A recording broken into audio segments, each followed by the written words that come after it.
আমাদের জামালপুরের রৌমারী বিল এখন ট্রেন্ডিং এ ভাই, যেদিকেই তাকাই সেদিকেই শুধু রৌমারী বিলের খবর শুনতে পাই। এই বিলের কয়েকটি নাম রয়েছে। রৌমারী বিল টুপকার চর শেখ সাদি নামে খুবই পরিচিত। এটাকে ছোটখাটো মিনি হাওরও বলা যায়। অথই জলরাশির অপার সৌন্দর্য টানে দর্শনার্থীদের, বিশেষ করে শেষ বিকেলে রাত্রে পড়া নীলচে আলো ছড়িয়ে দেয় তার সৌন্দর্যের মুগ্ধতা। চলুন কথা না বাড়িয়ে সবাই মিলে এক নজরে দেখে আসি সেই টুপকার চরের সৌন্দর্য। হ্যালো, আসসালামু আলাইকুম। আমি daily stories with Sharmin page থেকে ব্লগ নাম্বার 1 নিয়ে হাজির হয়ে গিয়েছি আমি আপনাদের মাঝে। আজকে সকাল থেকে এত পরিমাণ রোদ ছিল যা বলার বাহিরে। এত রোদ থাকা সত্ত্বেও আমি কিন্তু দুপুরবেলায় বের হয়ে গিয়েছিলাম রৌমারীর উদ্দেশ্যে। আমার বাড়ি যেহেতু বেলটিয়া, তাই আমি বেলটিয়া থেকেই যাব হাজিপুর হয়ে রৌমারী বিলে। রৌমারীর এই বিলটি রয়েছে জামালপুরের মেলান্দহ উপজেলার ঝাউগড়া ইউনিয়ন। এখানে যাওয়ার 2-3টা রাস্তা রয়েছে, তবে আমি বেলটিয়া থেকে সরাসরি হাজিপুর হয়ে চলে যাব, যেটা আমার জন্য অনেকটা সহজ। আর দেখতেই পাচ্ছেন এত পরিমাণ রোদ ছিল আজকে, তাকানোই যাচ্ছিল না মোটেও। সব রোদ উপেক্ষা করে আমি কিন্তু চলে এসেছি রৌমারী বিলে। বর্ষা ও শরৎ জুড়ে জামালপুরের শেখ সাদি রৌমারী বিল ফিরে পেয়েছে তার অপরূপ সৌন্দর্য। পানিতে টইটুম্বুর থাকে এই বিল, বাতাসের সঙ্গে দোল খায় যেন ঢেউ।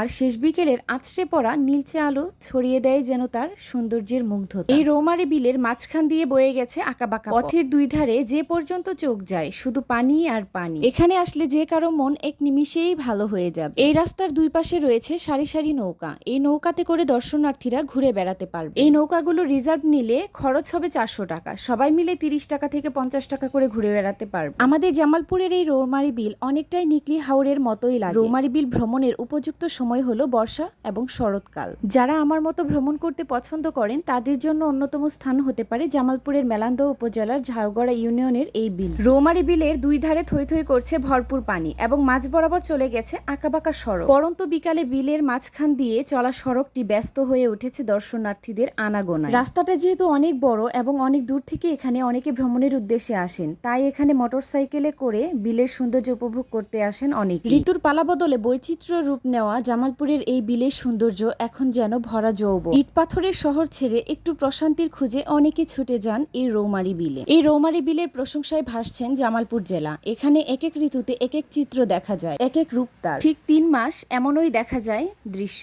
জামালপুর মেলান্দহ উপজেলার ঝাউগড়া ইউনিয়নের শেখ সাদি গ্রামের প্রায় 300 একর জুড়ে এই বিল। বর্ষায় অথই পানি আর শুষ্ক মৌসুমে যতদূর চোখ যায় সরিষা সহ নানা ফসলের ফাঁস। কয়েক বছর ধরে পরিচিতি বাড়ছে এই রৌমারী বিলে। মাঝ বরাবর চলে যাওয়া এই রাস্তাটি দুই পাশের দুই গ্রামকে একত্র করে রেখেছে। রৌমারী বিলে চলে এসেছি, আর নৌকাতে উঠবো না তা কি হয়? আমি কিন্তু নৌকাতে উঠে পড়েছি রৌমারী বিলের সৌন্দর্যটা আরো ভালো করে উপভোগ করার জন্য। পানি যদিও এখন অনেকটাই কম, তারপরেও স্রোতটা কিন্তু অনেক। পানির স্রোত, খোলা আকাশ সবকিছু মিলিয়ে অসম্ভব সুন্দর লাগছিল দেখতে। গেল বছরের চেয়ে এবছরে পানি কম থাকার কারণে অনেকটাই কিন্তু ভিড় কম। ওই যে গ্রামটা আপনারা দেখতে পাচ্ছেন ওটাই কিন্তু শেখ সাদি গ্রাম নামে পরিচিত। যে 3 মাসে ভরা পানি থাকে সেই 3 মাসে এখানকার লোকজনরা নৌকাতে করে দর্শনার্থীদের নিয়ে পানির উপর দিয়ে ভেসে বেড়ায় এবং দর্শনার্থীরা প্রকৃতি উপভোগ করতে পারে খুব সহজে। নৌকাতে যদিও আমি আজকে একাই উঠেছিলাম, তবে খুব সুন্দর করে প্রকৃতি উপভোগ করতে পেরেছি এবং আমার অনেক ভালো লেগেছে এই দৃশ্যটা।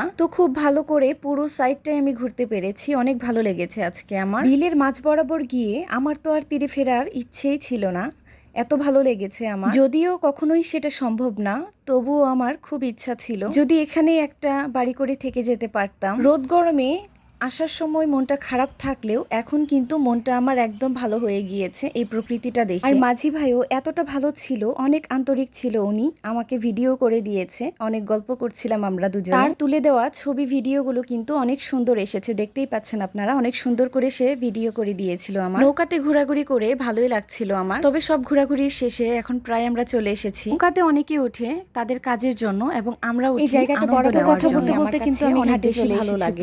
তো এখানে নেমে আমি কিছুক্ষণ ছবি ভিডিও করে নিব। এখানে আমি আগেও কয়েকবার এসেছিলাম, তখন অনেক দর্শনার্থী ছিল, অনেক ভিড় ছিল। তো এবার কিন্তু তেমন একটা ভিড় নেই, তবে হবে বিকাল থেকে। আমি যেহেতু দুপুর সময় এসেছিলাম, এই সময় তেমন একটা ভিড় ছিল না। সারাদিন অনেক গরম পড়েছিল, কিন্তু এখানকার বাতাসের কারণে তেমন একটা গরম বোঝা যাচ্ছিল। তো আজকের ঘোরাঘুরি শেষ করে এখন আমরা বাসার উদ্দেশ্যে রওনা হয়ে গিয়েছি। এখানে আসার সময় আপনারা দেখতে পাবেন 3 রাস্তার মোড়ে ওখানে অনেক বড় দোকান ছিল, যেখানে অনেক ভিড় ছিল, অনেক মানুষজন ওখানে গাছের ছায়ায় বসেছিল, খাওয়া দাওয়া করছিল। ঘুরতে গিয়ে ওখানেও আপনারা ভিতরেও অনেকগুলো দোকানপাট পেয়ে যাবেন, যেখানে চটপটি, ফুচকা, বিভিন্ন আইটেমের চকলেট, অনেক কিছু পেয়ে যাবেন বাচ্চাদের জন্য খাবার। এখানে যে বড় রাস্তাটা আপনারা দেখতে পাচ্ছেন, এই রাস্তাটা কিন্তু একদম সোজা স্কুলে চলে গিয়েছে।